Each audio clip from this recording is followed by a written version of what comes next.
Hello, and this is Sir Alexander with another Starcraft 2 battle report. This is for the RPG.net Starcraft 2 VGO tournament. This game is part 2 of, this is the second game in a best of 3 between Conig and Iceshadow. Iceshadow is spawning in the bottom left as the orange Zerg, and looks like he's going for a 14 pool there. And Conig is playing as Protoss again in the top right. He is putting down a Forge first and those two cannons.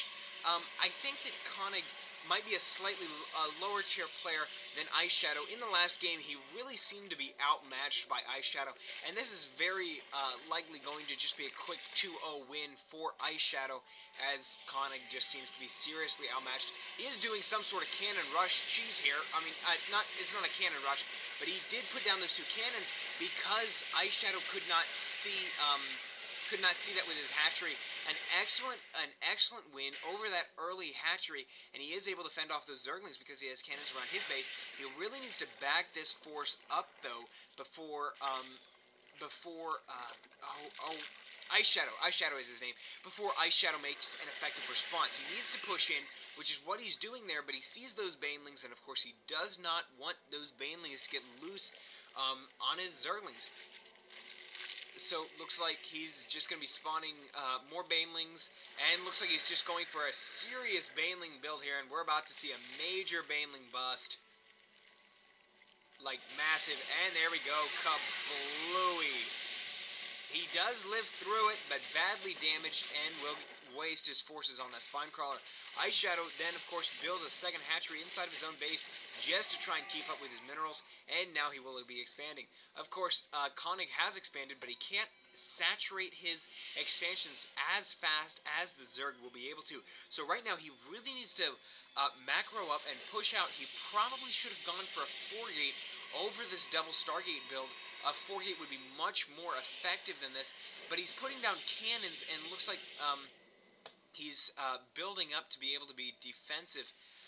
He really needs to push in here. A Spore Crawler is up. He should have waited until his Zealots got there. That cost him one Stalker.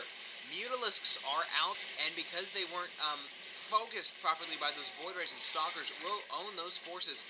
One Zealot just having a great day back here. Got a lot of free drone kills until those Mutalisks found him.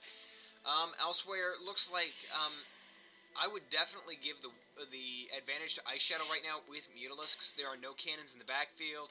He's got Void Rays, but not enough to, looks like that probably is actually enough to stop these Mutalisks. But you can mass Mutalisks so much faster than you can Void Rays. And pretty soon you can just start muscling your way right through. There goes a pylon in the backfield, but will he remember? There we go. 2 cannons are going down, but it's going to be too late, and that Cybernetic Score will be taken down. That means no more Stalkers. Excellent move by Iceshadow.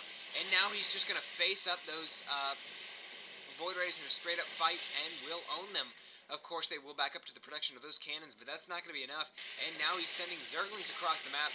Those Stalkers will be enough to mop up, but those Zealots will mop them up, but those Stalkers were in the front line, and so most of them were taken down.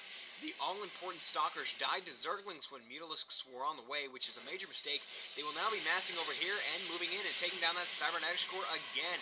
Pylon goes down, another pylon goes down, cannons are down, and this is effectively GG. There's nothing else he can do here. So this is a 2-for-1 win over Iceshadow. Iceshadow will move on, and Conig will be eliminated from the tournament.